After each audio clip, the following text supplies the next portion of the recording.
Саламатсыздарбы урматтуу каармандар, биринчи радио түз эфирде уктурууларын улантат. Назарыңыздарга негизги маселени сунуштайбыз. Уктурууну Мээрим Абдыраманова алып баруудамын. Режиссеру Нуржан Качкынбекова, ал эми социалдык баракчабызга Алтынай Сарбаева кошууда.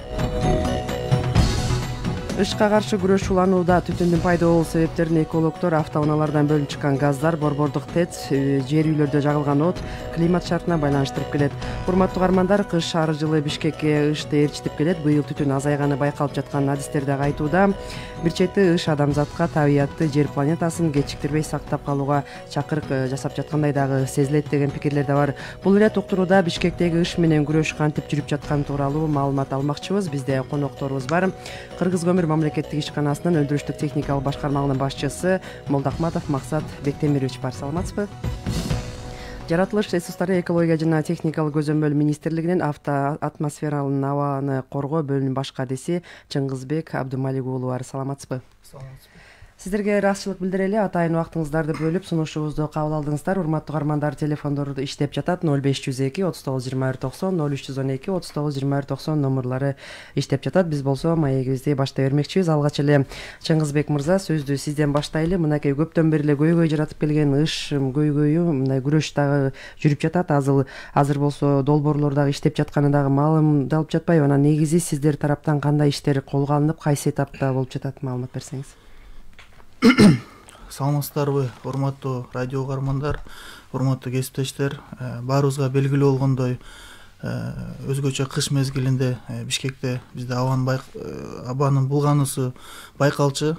Бул жылы бир топ өкмөт тарабынан тиешелүү иштер аткарылып, Кудай буйрса смог Бишкекте ыш азайды десек болот да. Буга көптөгөн себептер бар.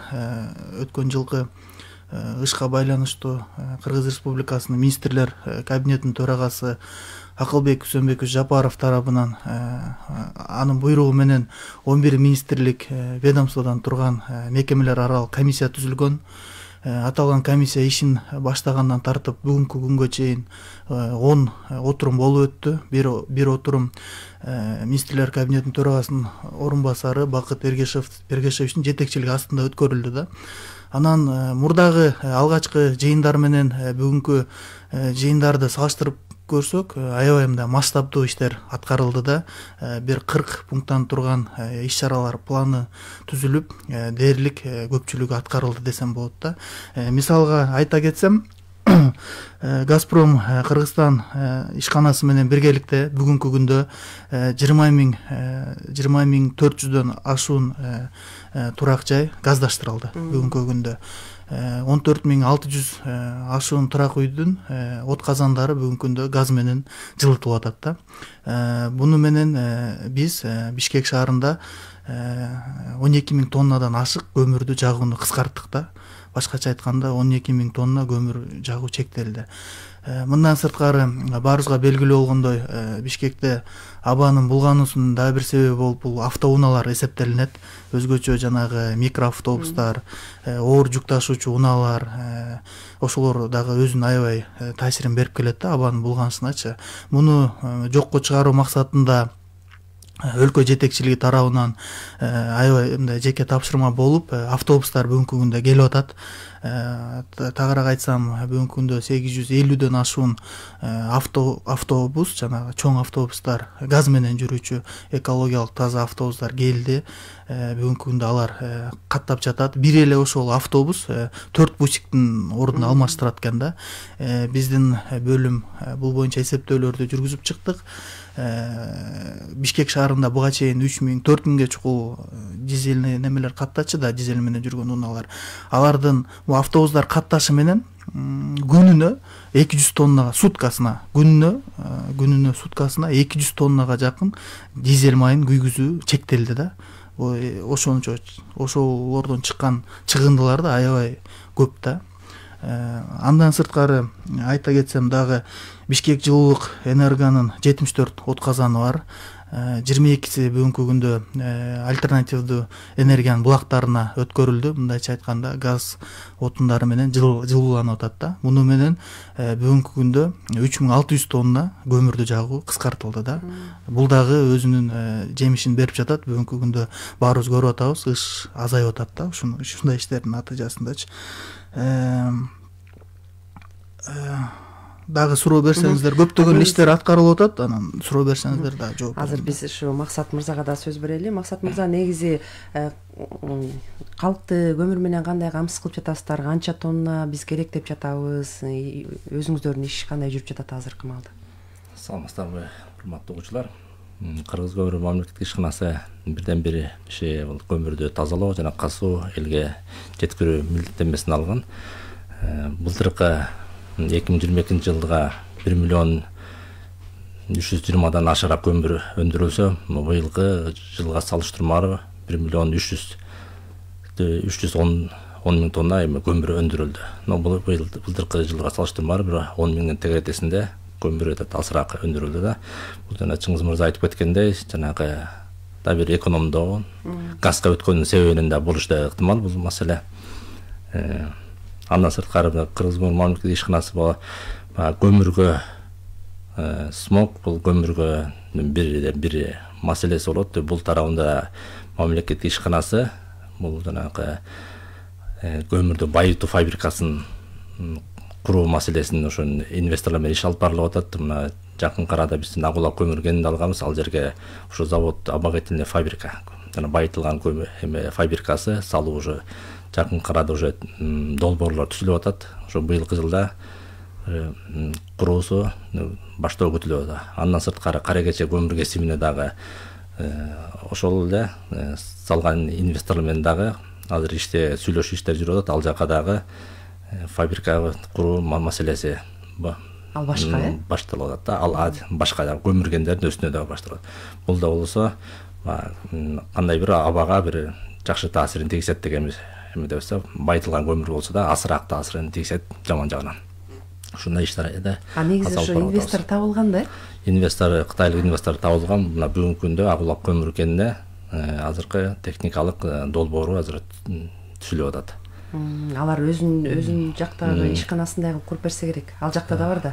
Ал жакта бар. Өзүнүн опыттарын бизге дагы бөлүшүлүп, ошондой иштер жүрүп атат. Ал өздөрүнүн акчасына салып, бизге дагы ошол байытылган көмүрдү чыгарып беренге дайынын көрсөтүлүп атат. Негизи ошо Улан Батарда негизи түтүн менен күрөшкөндө биринчи кезекте ушу түтүн жана көмүрдөн чыккан уулуу заттарды азайтуу маселеси ала көтөрүлбөдү эле. Ошондуктан бул сиз айтып жаткан жана инвесторлор келип калса эгер, анда ошондо баягы иштетилип, жуулуп, тазаланат деп түшүнөбүз да. Ошондой ишканабы? Бул жерде көмүрдүн өзүнүн курамында терс таасирин тийген заттарды алып чыгат да. Бул мындайча алгандачы. Күйбөй калган заттары, топурактары бар. Андан башка темирдин курамында барларды ошолорду алып, жалаң көмүрдү күйө турган заттарды алып, анан ала турган элге дайын көмүрдү берет да. Ушундай жөнөкөй тил менен айтсак ушундай болот да. Рахмат. Чыңгызбек мырза, мынакей азыр адистер бизге билдирип жатат да, эми азыр чилде, кыш учуру, анан ушундай азайды бизде, азыр ыш азайып калды деп адистер жана өзлөрүнүн атайын аппараттары менен да көрсөтүп атышат. Анан канчалык азайды, мына изилдөөнү кандай жүргүзөсүздөр, ушу боюнча маалымат берсеңиз. Чын эле азайдыбы деген? Бүгүнкү күндө чын эле азайды.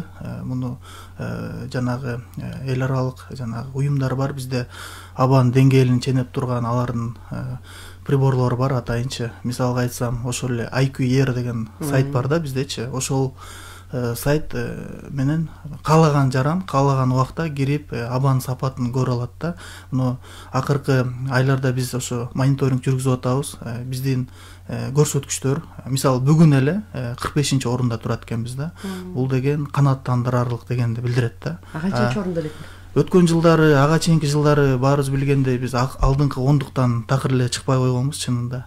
Бул жылы аябай мындай жакшы результаттар болуп атат да, жакшы жыйынтыктар. Мен жогоруда айткандай эле ошонун баардыгына газификацияда, газдаштыруу, автобустардын келиши, ошолордун баардыгы өз таасирин берди да, чындыгында. Тиги таштанды таштоочу жайдагы түтөбөй калды. Буюрса таштанды таштоочу жайдагы баарыбызга белгилүү жылдап түтөп келген. Анын территориясы дагы 70 гектар. Ошону эле элестетиңиз, бир 10 гектарга жакын эле дайыма күйүп турган эле экен да. Анан аны өткөн жылы мэрия тарабынан өчүрүлүп, ал жер рекультивацияланып, токой тилкелери пайда болду да. 850ге жакын көчөт отургузулду ошол жергечи. Бүгүнкү күндө ал жер түтөбөйт да. Биздин министрликке ал жерде маалыматтар да келип турганда, ошол БСПдан санитардык полигондун түтүнү жана самолеттордун учуп конгондо бизге шамал катып урганда неметип атат, зыян тийип атат, жакшы оно албай атабыз деген билдирүүлөр да келип турган да. Бүгүнкү күндө ал толугу менен өчүп, ал дагы бир 10-15% өзүнүн салымын кошуп келген да, абанын булгануусуначы. Бүгүнкү күндө ал толугу менен өчүрүлүп, андан ары да токой тилкелерин пайда кылуу боюнча иштер жүрүп атат да. Ал жерге мындан сырткары жанагы бизде швейный тигүү немелер аябай өнүкпөдү. Тигүү өндүрүш аябай өнүгүп, биздин эсептер боюнча бүгүнкү күндө Бишкекте 1000ден ашуун тигүү цехтер бар да. Ошолордун таштандыларда бир топ мындай ар кайсы жака жагылып, жана менчик үйлөрдүн мунчолорун күйгүзүп, ушундай случайлар болуп келген да. Биз карап чыккандачы, бүгүнкү күндө ошолордун 747 менен келишимдер түзүлдү. Алардын таштандылары бүгүнкү күндө ошол санитардык полигонго алып барылып жок кылынып атат да. Ал жерде бул максатта атайын инсинератор, жанагы ошо тигүү калдыктарын зыянсыз кылып жок кылуучу аппаратура орнотулду да. Бүгүнкү күндө ал жакта иштеп атат. Анын мүмкүнчүлүгү бүгүнкү күндө 20 тоннага чейин күнүнө жок кылуу мүмкүнчүлүгү бар да. Андан сырткары ошол калдыктардын баарын чогултуп, тигүү калдыктарын чогултуу максатында унаалар ар бир районго бүгүнкү күндө алыныптыр. Бүгүнкү күндө ошолордун жардамы менен ташылып, ошол жерде санитардык полигондо жок кылынып атат да. Абдан жакшы экен. Урматтуу каармандар, телефондорду эсиңиздерге салайын. 0502 39 21 90, 0312 39 21 90 номерлар иштеп жатат. Биз болсо ыштан арылуу аракети жөнүндө сөз кылып жатабыз. Мынакей адистер билдирип жатат бизге, салыштырмалуу бир топ азайып, анан жанагындай дүйнөлүк эл аралык уюмдардын чыгарган жыйынтыктарында дагы биз жакшы орун жыйынтыкка жетип жаткан экенбиз. Анан Максат мырза, негизи өзүңүз деле билесиз да, коомчулук арасында буга чейин деле көмүрдү, кара кеченин көмүрүн же бул көмүрдү жаккыла, бул көмүрдү жакпагыла дегенде маселе болуп кетет. Анан сиз мындай түшүндүрүп кетсеңиз, көмүр бул өзүнчө сорт болуп бөлүнөт да, өзүнчө. Мисалы чийки көмүр же бышкан көмүр деген маселе жок да. Ушуну мындай элдерге түшүнүктүү айтып койсоңуз элге. Көмүр болсо сиз айткандай бөлүнөт. Бул болсо күрөң көмүр, таш көмүр, антрацит, анан кокс болуп бөлүнөт. Биз жагып аткан көмүрлөр ошол эми көмүрдүн өзүнүн сорту ушундай болуп бөлүнөт да. Биз жагып аткан кара кеченики бул күрөң көмүрү болот да. Бул калориясы болсо 3800дөн 6800ге чейин болот. Бүгүнкү күндө азыркы лабораториядан өткөн эмеси орто эсеп менен 4200дү көрсөтүп атат. Бул жылдан жылга бул көмүр тереңдеген сайын бул өзүнүн калориясын күчтөйт. Бул таш көмүрү болсо бул жердин астын менен касып алуу ыкмасы менен алат. Бул канчалык көмүр терең жаткан сайын калориясы бул күчтөп турат да. Антрацит бул көмүрдүн күчтүүсү да. Ушундай сапаттарга бөлүнөт. Кара кеченики өзүңүз сөйлөгөндөй күрөң көмүрү деп бөлүнүп, бүгүнкү күндө ушул кара кече көмүрү түндүк регионду камсыз кылып келатат да. Жанап Бишкек шаардык борборчу жебин келишим түрүндө камсыз кылып атат. Бул жерде таш көмүрлөр түндүк региондо, түштүк региондо көбүнчө ушул жакта жайгашкан. Бул баары тең жердин асты менен алуу ыкмасы менен. Ал жактан да биз дагы кошумча көмүр кендерин алганбыз. 22 жылдан бери, 23 жылдан бери алдык. Ал жакта дагы ошол алдыңкы жылдарда ошол жердин асты менен ыкмасы менен алсак, таш көмүр өндүрүп, ал дагы болсо элибизге сапаттуу көмүр менен камсыз кылабыз деген иш аракеттер азыркы күндө жүрүп атат. Дагы бир маселе, мисалы көмүр казганда билесизби, мурда жеке жарандарда өзү барып казып эле анан ошол жерден кырсык болуп калып, ушундай болуп калчу эмеспи? Сиздер изилдөө жүргүзөсүздөрбү? Ушундай биздин башка жактарда көмүр барбы деген маселелерди караштырасыздарбы? Бул жерде геологиялык чалгындоо иштеринин жумушу биздики башында айтып кеткендей көмүрдү тазалоо, касуу иштери менен жүрүп атат. Тигиндей изилдөө иштерине изилдөө иштерине пока бизде андай жок да бизде. Түшүнүктүү. Тынчтыкбек мырза, мынакей жана сиз белгилеп кетпесизби, атайын министрлер кабинетинде жыйын болду деп, анан ошол жерде албетте көрсөткүчтөр жакшырып жаткан экен, бирок мындан аркы ишиңиздер же мындай милдеттер, тапшырмалар кайсы багытта көп коюлду да? Мисалы алдыда жанагындай бактарды да тигүү дейсизби, же бул иштер жана долбоорлор кандай уланат деген маселе? Бүгүнкү күндө биздин министрлик бул боюнча иштерди аябай активдүү алып барып атат. Ошол мекемелер аралык комиссиянын дагы ошо ишин жылдыруучу, мындай жыйнактоочу министрлик биздин министрлик болуп саналат да. Мен жана айтып кеткендей, газдаштыруу боюнча дагы өкмөт тарабынан жана жеңилдетилген насыялар каралды. Бүгүнкү күндө мисалы үйдү газдаштырам десең 100 РСК жанагы Айыл банк деген мамлекеттик банктар бар да, ошолор аркылуу мисалы 150 метр квадратка чейин болсо 8%, эгер 150ден жогору болсо 12% үстөк менен кредит алганга болот да. Бул аябай өзүнүн жакшы натыйжасын берип атат. Бул иш-чара киргенден баштап бүгүнкү күндө бизде 50ге чукул уже турак үйдү ошо кредит колдонуп газдаштырышты да. Үйлөрүнчү 5,5 миллионго жакын акча уже иштетилди бул жааттачы. Анан кече жакында бизде ошо комиссиянын алкагында сунуштар айтылды. Ошол үстөк пайыздарды дагы кичине азайтсакпы дегенчи. Бул жаатта дагы биздин министрлик тарабынан иштер жүрүп атат да. Мындан сырткары жанагы эл аралык долбоорлор боюнча айта кетсем, бизде 50 миллион долларлык жанагы дүйнөлүк банктын каржылоосун алуу боюнча иштер жүрүп атат. Бүгүнкү күндө министрлер кабинети тарабынан жана дүйнөлүк банк тарабынан келишимге кол коюлду. Бүгүнкү күндө бул 50 миллион долларды ратификациядан өткөрүү боюнча иштер жүрүп атат да. Эгер ошол 50 миллион долларды алып калсак, муну дагы абанын булганышын алдын алуу, газдаштырууга жана жердин астынан жана жылуулукту алып, ошондой долбоорлор бар да. Жердин астында жылуулук менен үйлөрдү жылытуу немени кетиребиз да. Ошол тыйындарды дагы иштетебиз. Андан сырткары жана бизде Бишкек шаарында деги эле өлкөбүздө немелер бар, жана датчиктер бар да. Абанын булганышын ченөөчү жабдыктар бар да. Алардын көбүн эсе мындай талаптарга жооп берет деп айтыштан алыспыз да. Аларды таянганга болбойт да. Мисалы погрешность деп коет. Мисалы жакшы жерде деле мындай жаман немени көрсөтө бериши мүмкүн да. Мисалы ыш жок жерден деле эгер бир источниктин жанына коюп койсо, мисалы бир банянын жанына коюп койсо, бир кампанын жанына коюп койсо түтөгөнчү, ал жогорку көрсөткүчтөрдү көрсөтө берет экен да. Аны регулировка кылып мындай караган деле киши болбой атат да. Бул максатта, муну алдын алуу максатында биз атайын ошо заманбап жабдыктарды ала алып атабыз да. Бишкектин булуң бурчуна орнотуп, так даана маалыматтарды, абанын булганышы, абанын деңгээли кандай мындай билип туруш үчүн атайын лаборатория курган атабыз, атайын жабдыктарды алган атабыз да. Буюрса да бул жаатта эгер ратификациядан өтүп калса, уже бул жаатта да иштер жүзөгө ашып, мындай абанын булганышы аябай эле жакшырат да. Булганышына жол бербейбиз да. Андан сырткары койка деген Корея мамлекетинин эмеси бар, долбоору бар. Алар менен дагы биз иштешип атабыз. Бүгүнкү күндө аларда бизге 10 миллион долларлык грант берүү ниети бар да. Бүгүнкү күндө алар менен да сүйлөшүүлөр жүрүп, буюрса бул жаатта дагы иштер жүзөгө ашып калса, биз жакшыртууга, абанын сапатын жакшыртууга бул каражаттарды дагы жумшайбыз да. Анан буюрса жакынкы уже аралыкта бизде ошо кыш көйгөйү биз ойлоп жатабыз, толугу менен чечилет да.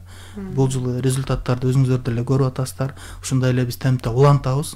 Кийинки жылдары биз кыш маселесин жеңебиз деген бизде ниеттерибиз бар да. Сиз жана сөзүңүздү башында жакшы белгилеп кетпедиңизби?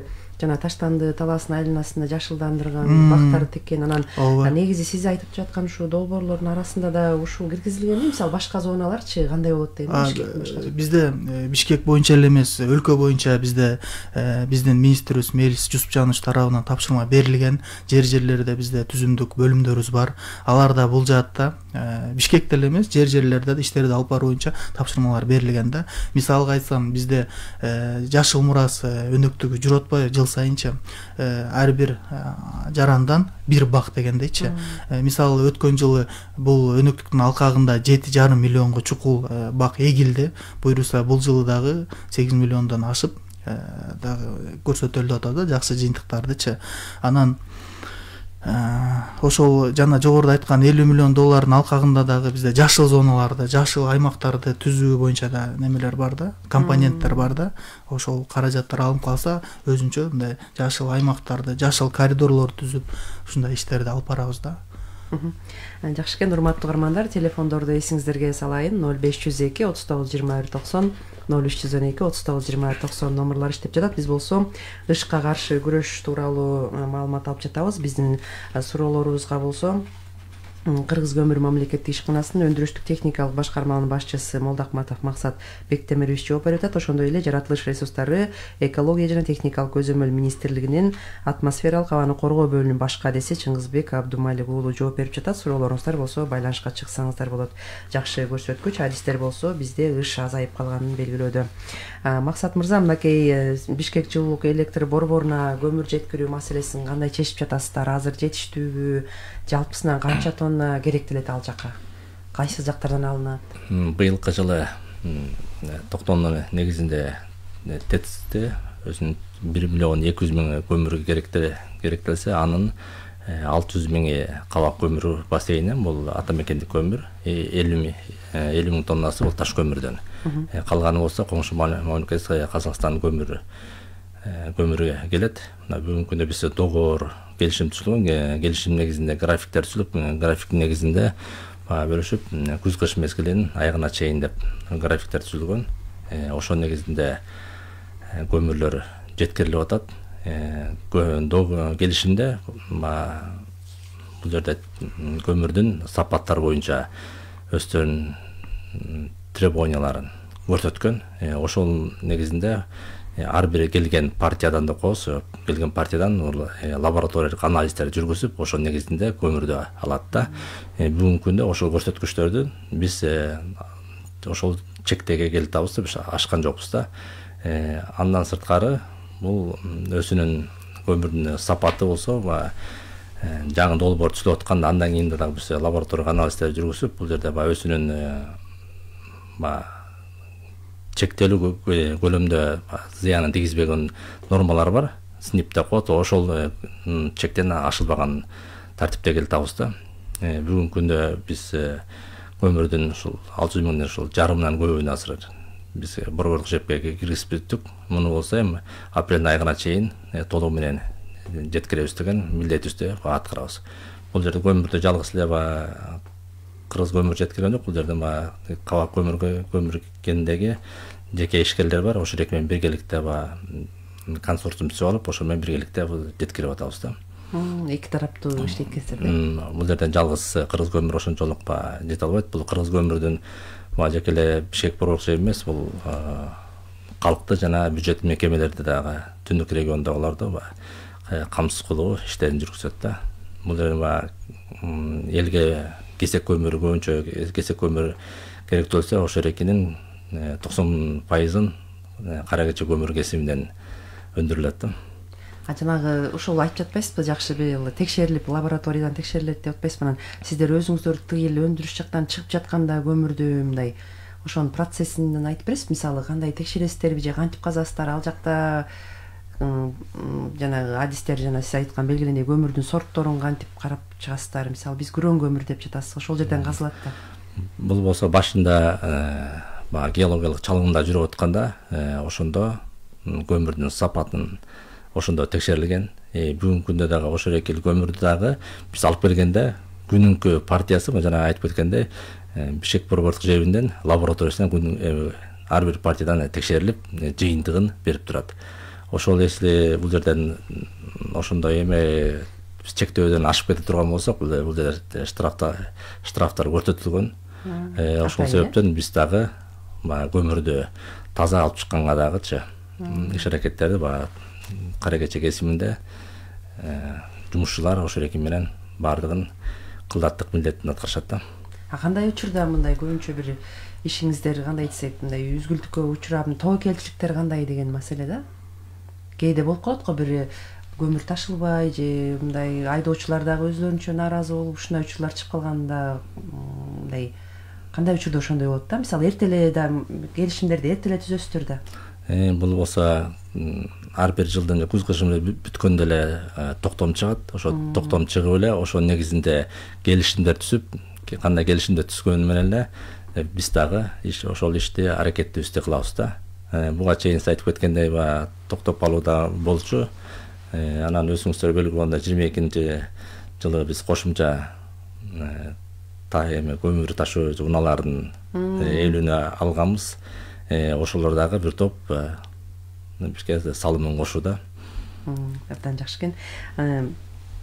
Негизи урматтуу каармандар, биз бүгүнкү уктуруубузда болсо ыш маселеси жөнүндө сөз кылып жатабыз. Чыңгызбек мырза жанагы адистердин белгилөөсүндө мисалы жылуулук борбору, жер үйлөрдө жагылган жана от, анан климаттын шартынан сырткары дагы автоунаалардан бөлүнүп чыккан газдар белгиленет да. Сиз белгилеп кеттиңиз, жана газ менен жүргөн автобустар жакшы келип атат. Анан мындай жеке жанагы автоунааларда мисалы учурлар болот атпайбы? Атайын ошо жабдыгын сатып ийген учурлар болот экен да, анын кереги жок дегендей, жана абаны катализатор деп коебу.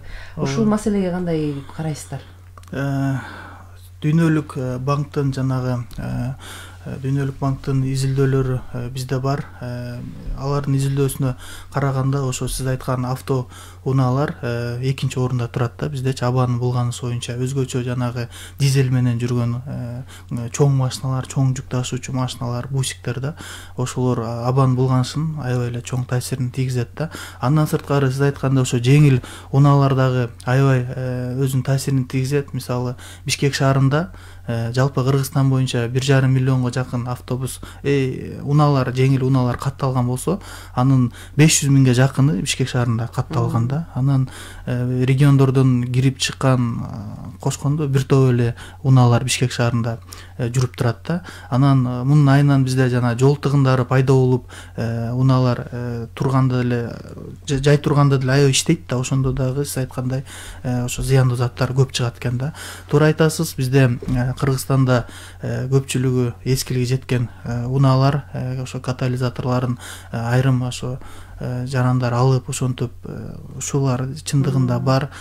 Бул боюнча Ички иштер министрлиги тарабынан жанагы катализаторлорду сыртка чыгарбоо боюнча демилгеленген. Бүгүнкү күндө дагы бул иштеп жатат. Чындыгында ошо катализаторлор бул зыянсыздандырат экен да, жанагы чыккан немелердичи. Аны албаш керек экен чынында. Чет элекке каршы ушундай учурлар болуп атат. Бул жаатта ошо Ички иштер министрлиги менен биздин экологиялык жана техникалык көзөмөл деген бизде кызматыбыз бар. Ал кызмат ошо текшерүү иштерин жүргүзөт да. Мен айта кетсем, өлкө боюнча бизде ошо патрулдук кызматтар менен план, иш-чаралар планы түзүлгөн. Анын негизинде чогуу иштерди алып барып атабыз да. Ошол патрулдук кызматтар бизге токтотуп берип, биздин өзүбүздүн газ ченөөчү, газ анализатор, дымомерлерибиз бар да. Ошол ашыкча чыгарып жаткан унаалар болсо биз аларды аныктап атабыз. Аларды аныктап, тиешелүү чараларды көрүп атабыз да.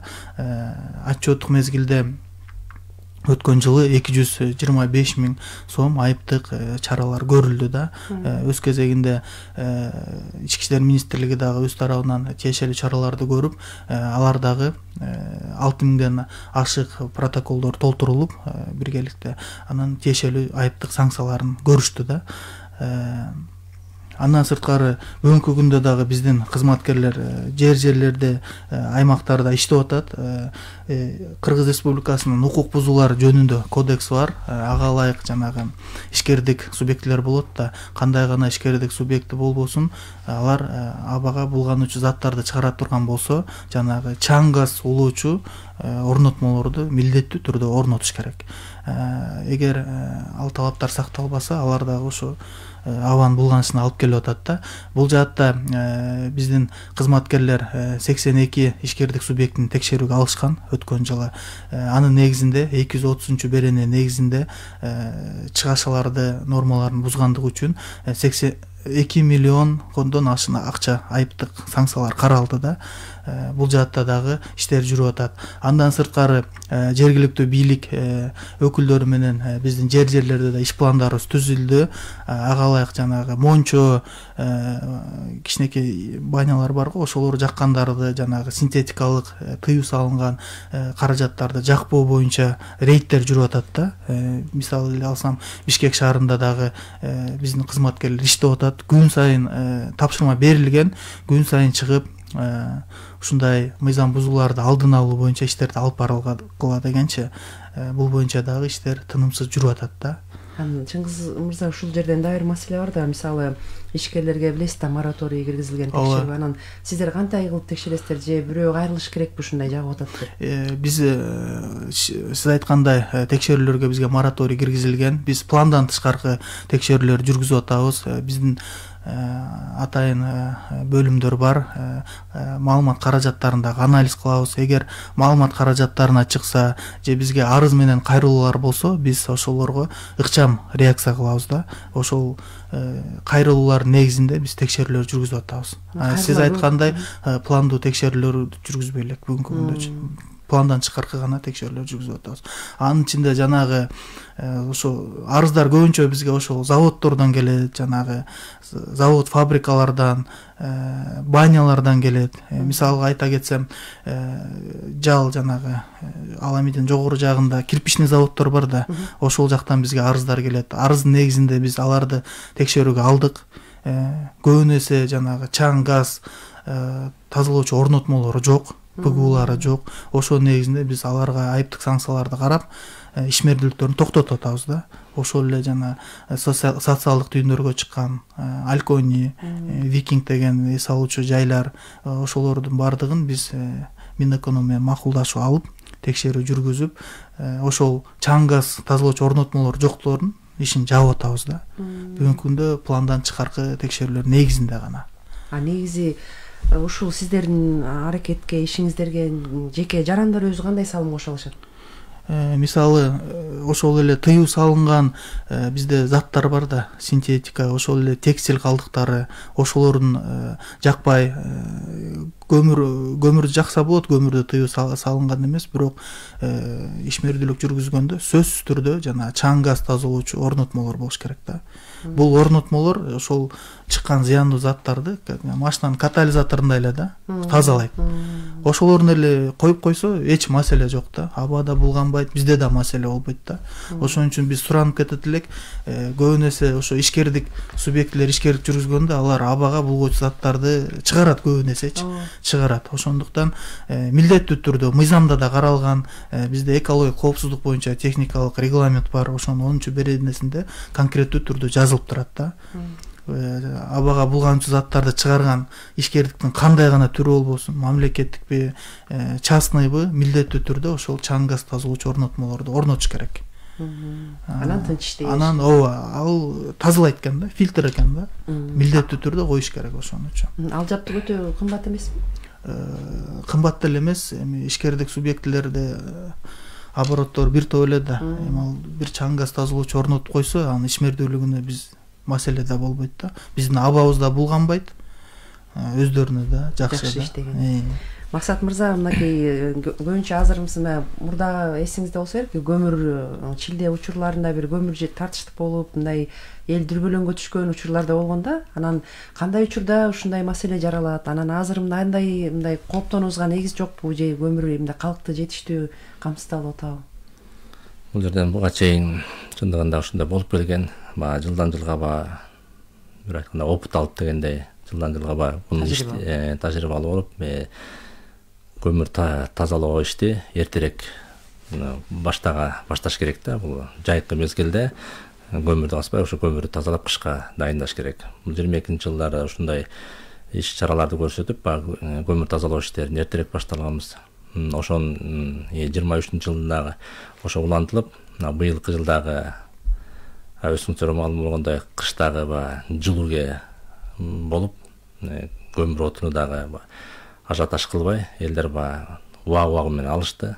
Көмүрдү дагы ошол убакта да бизде кенен касылган себептен убагында таратылган дагы, биздин Кыргыз көмүр тараптан дагы элге жеткиликтүү баа менен дагы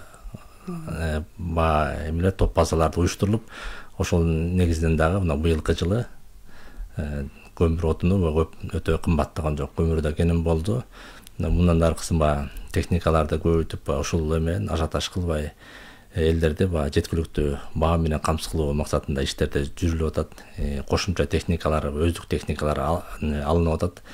жана айтып өткендей дагы бир кошумча көмүр кендерин алганбыз. Түндүк региондо бул ачык ыкма менен да восточный западный деп жана Агулак деп инвесторлор менен чогуу бир иштер алып берип, булар да кошумча көмүр кендери жетиштүү деңгээлде болот. Жана токтом негизи Кыргыз мамлекетине 3 миллион тегеретесинде көмүр керектелсе, анан жарымы түндүк регион болот да. Мына бул дагы болсо көмүрүбүздү убагында жеткирип, убагында касып дегенде бул кошумча көмүр кендери ушуларга камсыз кылат да. Анан жанагы айткандай түндүк региондо, түштүк региондо да көмүрлөр ачылып атат.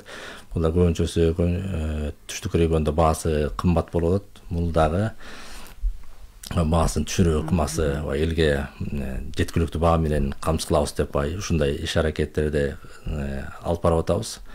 Анан конечно көмүр болгон жерде ышка дагы таасирин тийгизет экен. Муну бул альтернативдүү биз көмүр отун же жылытуу альтернативдүү бир источникти тапмайынча бака көмүр жагуу улана берет. Бака ошол болгучекте биз дагы өзүбүздү милдетип кышында элибизди үшүтпөө максатында иштерди алып бара беребиз. Көмүр болсо Кудайга шүгүр жетиштүү, запастары көп. Ушунун аркасында иштерди азыр жүрүп атат да.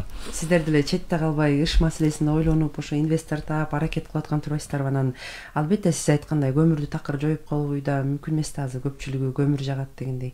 Анан Чыңгыз мырза, мындай болуп атпайбы? Мисалы сиз Бишкек шаары жакшы, буюрса азайып калдык, жакшы болуп калдык, бирок мындай аймакты кандай камтыйсыздар? Башка да шаарларбы? Жаякта аба кандай, таза абалы кандай башка өлкө боюнча башка шаарлар? Бүгүнкү күндө биз бардыгын биздин отдел мониторинг кылып турабыз. Жерлерде акыбалдын бардыгын көрүп турабыз. Баарыбызга белгилүү, Бишкек шаары аябай жыш жайгашкан населенный пункт окуп эмеспи? Канчалык кишинин көптүгүнө жараша бул ыш дагы ошондой көп болот экен да. Эми основной бизде ыш ошо Бишкек шаарында маселе да. Эми Ошто, Жалал Абадта, Идиш шаарларда дагы биз ушундай Бишкек шаарында эле өткөрүлгөн иш-чараларды ал жакта да жүргүзүп атабыз да. Айтып атпайм, жогоруда жергиликтүү бийлик өкүлдөрү менен биргеликте план мероприятиялар каралган. 2023 жылга толук аткарылып бүттү. Буюрса 2024 жылга иш пландар түзүлүп, ошо кыш айларында өзгөчө мындай күчөтүлгөн тартипте биздикилер иштеп атат да. Алар менен ышты алдын алуу боюнча ошол эле иш-чаралар планы патрулдук кызмат менен дагы жерлерде биздин кызматкерлер чыгып атат. Бул аткарылган иштер боюнча биз маалыматтарды ыкчам берип атабыз да. Ыкчам берип атабыз, социалдык түйүндөргө жарыялап атабыз да. Эгерде кокус жарандар ушундай ышка душар болуп калса, көрүп калса, биздин министрликте байланыш колл-центр деп коет эмеспи, кол борборубуз бар бизде. 108 номерине чалып, өзүнүн арыздоосун калтырып кетсе, биз ыкчам түрдө чараларды көрүп, бул жаатта күчөтүлгөн тартипте иштерди алып барабыз да. Буюрса Бишкек шаарында абанын булгануу деңгээли канааттандырарлык, өткөн жылдарга салыштырмалуу абдан эле жакшы. Мен жогоруда айтылгандай бир гана күндүн жылуулугуна муну неметпейт элем. Эмнеге дегенде ыш пайда болгондо эмнегедир өкмөт иш кылбайт, ыш жок болуп калганда аба ырайы таасир эткен дегенде анча кошула бербейм да. Бул жерде өкмөт тарабынан, жаратылыш ресурстары министрлиги тарабынан аябай масштабтуу, ошол эле мекемелер аралык комиссия тарабынан өтө мындай колоссальный иштер аткарылды да. Мен жогоруда айткандай эле газдаштыруу, ошол эле автобустар, ошол эле Бишкек шаарындагы 74 от казандардын газга өткөрүлүшү да бул аябай чоң өзүнүн жемишин берип атат да. Сиз жанагы туура белгилеп атасыз, экологдор дагы ошо эфирлер болгон учурда айтат да, негизи бул кышында ыш мындай капкара болуп көрүнгөнү менен жайында аба өзгөргөндө баягы көрүнбөй калат бизге. Муну жыл бою жүргүзүлчү иш деп белгилешет. Анан жанагы мекемелер аралык комиссия деп жатпайсызбы, ошо экологдор барбы курамында? мекемелер аралык комиссияда албетте экологдор бар. Экологдор биздин министрликте бардыгы. Ал эми берки 10 министрлик ведомстволор бул ар бир бизде министрликтен министрден дегеним да мындай. Алар менен дагы биз тыгымсыз иштерди алып барабыз. Мына өткөндө эле 3 күн мурун министрибиз Мелис Жусупжанович бардык жанагы көз карандысыз экологдорду, активисттерди чогултуп бир күн кечке ошо суроо жооп иретинде тиешелүү иштерди алып бардык да. Алар менен да бизде байланыш ар дайым болуп турат да. Себеби анткени кээ бир ар кимиси ар кандай мындай жыйынтык чыгарып же мындай мүнөздөмө бергенде маалыматтарды ар кандай болуп коомчулукка да туура эмес маалымат кетет да. Ошон үчүн мисалы көмүрдү эле айтып атпайбызбы, көмүрдүн канча сорту бар экен, мына бышпаган чийки деген бул мындай адистердин сөзү болуп атпайбы. Ошондуктан ушул маселеге көз карансыз эксперттер дейбизби, экологдорду кошуп атасызбы? Албетте биздин министрликтин эшиги ар дайым кандай гана экологдор болбосун ачык. Ар кимдин экологдордун кимиси болбосун биз алардын сунушун эске алып өзүбүздүн мекемелер аралык комиссиянын ишмердүүлүгүндө дагы мындай күндөрдө келип биздин кайрылса болот да. Биз эч качан эч кимге жок дебейбиз да. Бардыгына ачыкпыз бүгүнкү күндө. Азыр угарманды кабыл алып коелуп келебиз. Саламатсызбы, угуп атабыз сизди. Саламатсызбы? Мен Асан нарынан чыгып атам. Конокторго өткөндө ушул көмүр боюнча бир передача болгондо айтты эле бир адам. Мындайраак айтканда ошол казылып аткан көмүрдүн 3/1 кытайлыктар казып атат дейт. Эл арасында мындай деген айын сөз жүрүп атат. Ал кытайлыктарды кырышалаган бир жерде кыргызстандыктар бар, автомобилерлер дейт. Бул биринчи. Экинчи, ошол Кыргызстандан жумушчу күчү жок үчүн ошондой иш болуп атабы же кандай, ушуга түшүндүрмө берип койсоңуздар. Чоң рахмат сизге байланышка чыкканыңызга. Максат мырза, сиз жооп берет окшойсуз. Мынакей казуу маселесинде кичине мындай туура эмес сөздөр, маалыматтар бар деп атпайбы? Кандай ошол жөнүндө маалымат берсеңиз. Кытайлыктар казабы же ким? Бул мамлекеттик ишкана бүгүнкү күндө өзүнүн күчү менен эле касып атат. Бул биз жана түштүк региондо бул эсле касылып атса, бул жеке ишканалар менен иштеши ыктымал. Ал жакта бизден мамлекеттик ишканада кандай маалыматыбыз жок экен. Инвестор катары биз дагы бүгүнкү күндө ошол инвесторлор менен сүйлөшүүлөр жүрүп атат.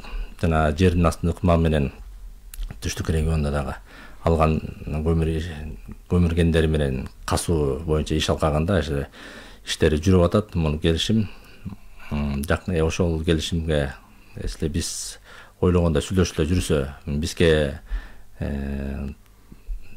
кандай десем, бизге керектүү жагы көбүрөөк боло турган болсо, ошондо дальше келишимде түзүлүп иш алып барабыз. Бүгүнкү күндө кытайлык ишканалар каскан жок. Баары тең лицензиянын баары Кыргыз көмүр мамлекеттик ишканасына тиешелүү. Бул тиешелүү дегенде бул 18 биз лицензия алганбыз көмүр кенен. Бүгүнкү күндө баарын тең Кыргыз көмүрдүк мамлекеттик ишканасына тиешелүү. Өзү казат. Өзү казат. Жакшы экен. Урматтуу армандар, телефондорду эсиңиздерге салайын. 0502 39 21 90 39 21 90 номерлар иштеп жатат. Биз болсо иш менен күрөшүү, калкты көмүр менен камсыз кылуу маселеси жөнүндө сөз кылып жатабыз. Чыңгыз мырза, мынакей негизи жанагы башында долбоорлор жөнүндө айтып кетпедиңизби? Бизде чоң маселелерди мекеме тарабынан канча долбоор азыр кетип баратат, анан канча кайсы деңгээлдерге жетти да? Мисалы 3 долбоорбу же 2 долбоорбу? Бүгүнкү күндө абанын булганышына байланыштуу бизде бир долбоор иштеп атат. Экинчи долбоор менен биз сүйлөшүүлөрдү жүргүзүп атабыз бүгүнкү күндөчү. Ошо долбоор эл аралык өнөктөштөрдү ошо тартуунун үстүндө дагы биз иштеп атабыз да. Эки долбоор боюнча бүгүнкү күндө активдүү иштеп атабыз. Сиздер ошо эл аралык долбоор мындай тартуу маселесин айтып атпайсызбы? Ошо эл аралык деңгээлде алар менен кандай иш алып барасыздар же кандай талаптарды коет алар? Сиздер кандай сунуштарды бересиздер? Биздин министрлик аябай көп тармактуу министрлик болуп эсептелинет. Сөзсүз түрдө бизде ошо эл аралык өнөктөштөр менен иштеген бизде атайын бөлүмдөр бар. Алар өзүнүн каналдары аркылуу ошо эл аралык өнөктөштөрдү тартуу, мисалы бир гана биз мисалы айтып атпайм, абанын булганышы боюнча иштеп атсак, башка дагы жаныбарларды коргоо, биоресурстар боюнча дагы кен казуу, ошол эле геологиялык иштер боюнча дагы өзүнчө бир мероприятиялар бар да. Ошо биздин бөлүм ошо абан булганышына байланыштуу ошо 2 долбоордун үстүндө бүгүнкү күндө иштеп атабыз да. Мен жана мекемелер аралык комиссиянын алкагында да бир ишти айтам деп унутуп калыпмын. Мекемелер аралык комиссиянын алкагында бизде тапшырма болгон. Биз жана жогорку окуу жайларда, мектептерде экологиялык сабатты жоюу боюнча, экологияны жакшыртуу боюнча дагы немелер өткөрүп атабыз да. Сабактарды, ачык сабактарды өткөрүп атабыз. Биздин кызматкерлер жерлерде жогорку окуу жайларга, мектептерге барып, ошол абан булганышын алдын алуу, экологияга таасирин, терс таасирлерди тийгизбөө боюнча дагы бүгүнкү күндө иштер алып барылып атат да. Өткөн жылы эле биз 400гө чукул мероприятие өткөрдүк да. Жогорку окуу жайларда, мектептерде. Бүгүнкү күндө дагы биз Бишкек шаарында жайгашкан жогорку окуу жайлар менен макулдашып, алардын дагы экология жаатында окуган адистерин өзүнүн мекемеге алып келип, көрсөтүп, ачык сабактарды ушундай өткөрүп атабыз да. Ушундай дагы бизде. Максат мырза, мынакей Чыңгыз мырза да жакшы маселени белгилеп атат. Анан азыр сиз билесиз да, илим менен тажрыйбаны айкалыштыруу маселеси мындай көтөрүлө баштады да. Анан сиздер мүмкүн келечекте мисалы илимий кызматкерлерди тартуу маселеси, мисалы гендердин баардыгын иштетебиз деп жатпайсызбы? Ошолорго менен иштешүү маселеси көтөрүлөбү? Да, бул жерден биз Горный металлургический институт мурунку илгерки Ошурек менен Горный колледждер бар. Ошол тараптан бизге студенттер келет практикага. Ошол практикадан биз дагы ошол жактан адистерди алып калуу боюнча окуп жүргөндө бул бизге теория менен камсыз болсо, иш жүзүндө бул жеринен көрүп ишти кандай алып барыш керек, дагы эмне маселелер болот экен деп ошол биз дагы студенттерге иштерди жүргүзүп атабыз да, үйрөтүү эмес да. Келечекте ошол как адис катары алып калып ишти дагы улантканга деп.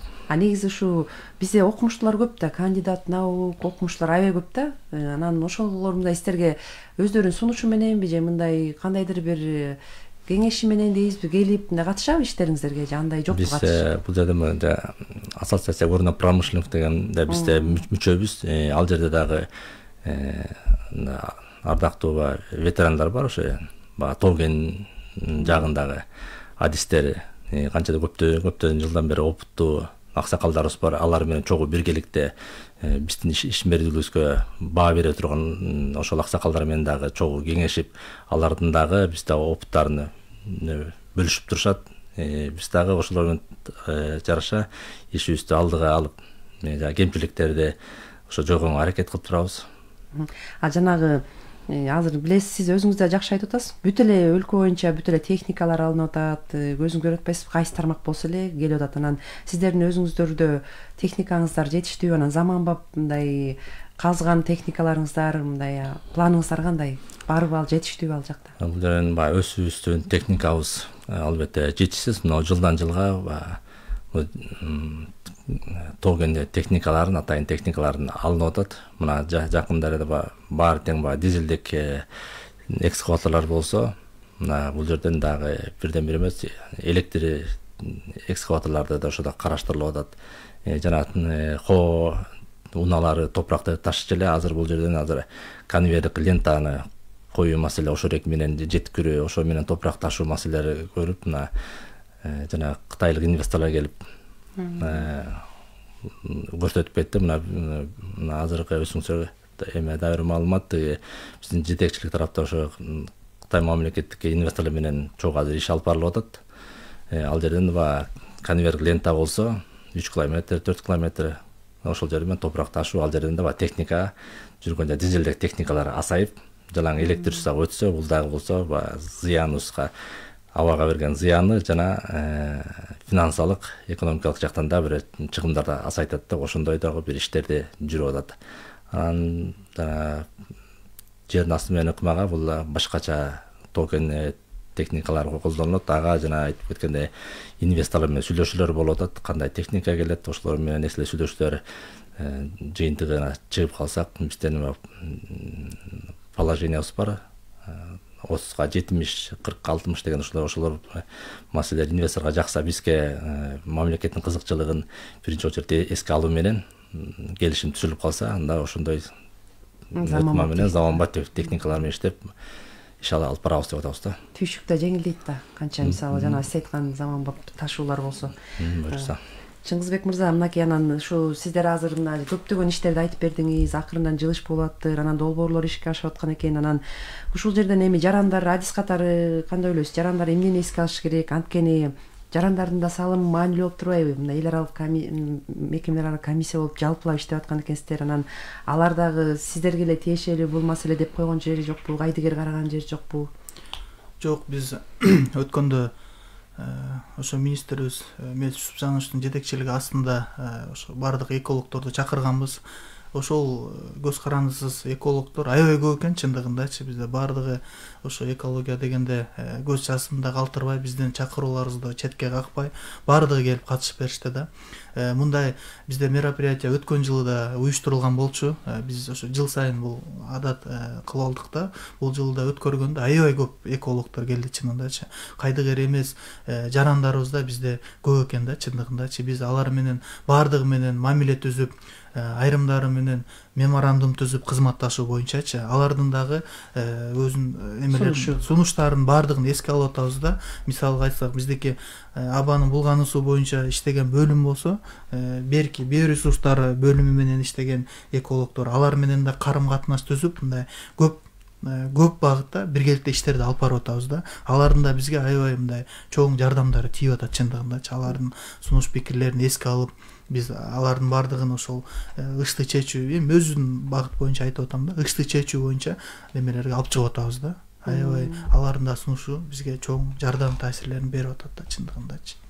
Негизи алар мындай жүйөлүү сунуштарды келтиришет. Мисалы көбүнчө сын пикир баягы айтылып эле калып калат го, сындап, мисалы мындай иш болуп атат деп, түтүн болуп атат жана мындай реалдуу сунуш келеби деген маселе да. Албетте андайлар да жок эмес, конструктивдүү сунуштар деле айтылып атат чындыгында. Алар да ошо жакшы болсун, экология жакшы болсун деп алар да иштеп атат да чындыгындачы. Алар жактан дагы оң позитивдүү көптөгөн сунуштар бизге берилип атат да. Анан дагы ошо баягы эксперттерди белгилеп кылбадыкпы? Алар көбүнчө айтат да, мисалы жылууланган үйлөрдү салып, анан баягы бир жагынан энергияны мындай үнөмдөп, ал үйдөн чыккан жылуулук дагы түтүнгө таасирин берет экен да, кандайдыр деңгээлге чыгып басып турат экен да, баягы учуп кетишине да тоскоолдук жараткан жерлер бар экен да. Анан ушул жанагы ушундай сунуштарга кандай карайсыздар? Мисалы көбүнчө басым жасаш керек, үйлөрдү жылуу салганга, башка материалдарды урунганга дейт да. Бул багытта мындай жарандар менен кандай иш алып барасыздар? Азыр мисалы көбү деле эски ыкма менен салышат, баягыдай эле анан өзгөртүү маселеси дейм да. Бизде мен жогоруда айтып кеткен ошо основной эле бизде ушул газдаштыруу болуп атат да бүгүнкү күндөчү. Газдаштыруу менен биз көп маселени чечет экенбиз да чынындачы. Газ анан жердин астынан жана жылуулук алып, жана теплонасостор деп коет экен да. Ошол ыкманы да колдонуп, аябай бул пайдалуу экен да, жердин астынан теплонасос менен жылытуу. Бул биз болжол менен эсептеп көрдүк да, бир айына бир өтө ызгар суук болгондо 1000 сомдун тегерегинде эле болот экен да. Аябай бул. Ал кандай эмне түшүндүрүп бересизби? Жердин астынан жердин астындагы жылуулукту менен пайдаланат экен да. Булчу өзүнүн атайын жабдыктары болот экен, өзүнүн орнотуу немелери болуп, проектлери бар экен да. Башка өлкөдөн келетти? Жок, ыкма кимдики мындай? Жок, ыкма бар экен. Бизде кымбат болгондуктан муну көп неме колдонбой келген да. Биз ошо $50 миллион алкагында ошо жеңилдетилген насияларды берип, ошол долбоордун алкагында ошол процесстерди ишке ашырып көрөлү деп атабыз да бүгүнкү күндөчү. Анан основной эле биздин неме бул бүгүнкү күндө газдаштырууга басым жасап атабыз да. 20 миңден ашуун буюрса газдаштырылды. Жылдын аягына чейин дагы газдаштырылса, кийинки жылда эле буюрса кыйла азаят да. Бул жылы биз кыш түшкөндө айткан элек, 10-15%га буюрса азайтабыз деп. Ошол показательдерге бүгүнкү күндө жеттик да. 10-15% ыш, абан булган суу бүгүнкү күндө азайды. Өткөн жылга салыштырмалуу. Газдаштыруу деп калдыңыз, анан көбүнчө азыр мындай газ келгени менен мындай урунбай жаткандар көп да. Мисалы мейли тамак ашына урунсун, бирок мындай үйдү жылытуу маселесине көп, же болбосо жана киргизүү маселеси дагы, анан жана жыйын болду деп атпайсызбы? Ошондо мисалы ушул маселе көтөрүлдү? Албетте. Жарандардын көбөйтүү санын. чындыгын айтканда жарандар өздөрү кызыктар болуп атат бүгүнкү күндөчү. Биз кайрылуулар аябай көп болуп атат. Элдер өздөрү газдаштыруунун пайдалуулугун сезип, өздөрү аракет кылып атышат да бүгүнкү күндөчү. Ошол негизинде биз айтпадымбы жогоруда 150 метр квадратка чейин 150 метр квадрат 8% болсо, андан жогоруну 12%дык берип атканбыз да негизичи. Айыл банк, анан РСК банк аркылуу. Бүгүнкү күндө аябай суроо талап жогору болгондуктан биз дагы муну жайылтуу максатында ошо мекемелер аралык комиссиянын ишинде ошо дагы үстөк пайыз азайтуу боюнча да сунуштар болуп атат да. Бул боюнча да биз министрлер кабинетине тиешелүү сунуштарыбызды беребиз. Бул жаатта да иштер алып барылса, буюрса дагы газдаштыруу аябай да кубатчын жаят да. Бул газдаштыруу менен эле бир топ үйдү жылытуу, абанын булганышы деген маселелерден биз аябай арылсак болот экен да чындыгындачы. Бул абанын булганышын чечүүнүн немеси да. Бирден бир жол экен да чындыгындачы. Үйдө жылуу болот дегендей, от казандарын эле 14.500 чукул от казандарын өткөрдү да жаранчы, газ менен жылытып атат. Максат мырза, бул адис катары эле сурап атам, сиздин жеке пикириңизде. Көмүр азыр көбүрөөк ойлойт да, газ аябай кымбат деген ой бар. Анан көмүрдүн баасы менен газдын баасы мындай кандай чыгат? Жарандар мисалы эгер пайдаланса. Бул жерде баасына жараша болуп атат.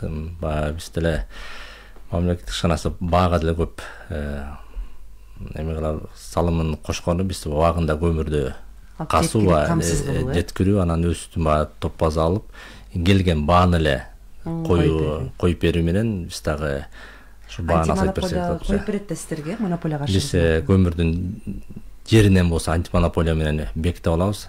Калганы болсо ташып келүү, бул жанагы жеке ишкерлер болот экен. Анан жана башында айтып кеткендей, өзүбүздөн алган жанагы автоунааларыбыз менен дагы топпазаларга уюштурган топпазалар менен жеткирип, ошондо көмүрдүн баасы анан жол киренин баасын эле кошуп эле өзүнүн баа менен эле сатканга аракет кылып атабыз. Жакшы. Рахмат сиздерге. Бизге бөлүнгөн убакыт соңуна чыкты. Атайын келип ушу маалымат бердиңиздер. Урматтуу угармандар, негизги маселенин бул жолку чыгарылышында ышка каршы күрөшүү, көмүр менен калкты камсыздоо маселелери жөнүндө сөз кылдык. Биздин суроолорубузга Кыргыз көмүр мамлекеттик ишканасынын өндүрүштүк техникалык башкармалыгынын башчысы Молдокматов Максат Бектемирович жана Жаратылыш ресурстары, экология жана техникалык көзөмөл министрлигинин атмосфералык абаны коргоо бөлүмүнүн баш кадиси Чыңгызбек Абдумалик уулу жооп берди. Уктурууну болсо Мээрим Абдыраманова алып бардым, режиссеру Нуржан Качкынбекова болду. Социалдык баракчабызга Алтынай Сарбаева кошту. Биринчи радио менен бирге болуңуздар.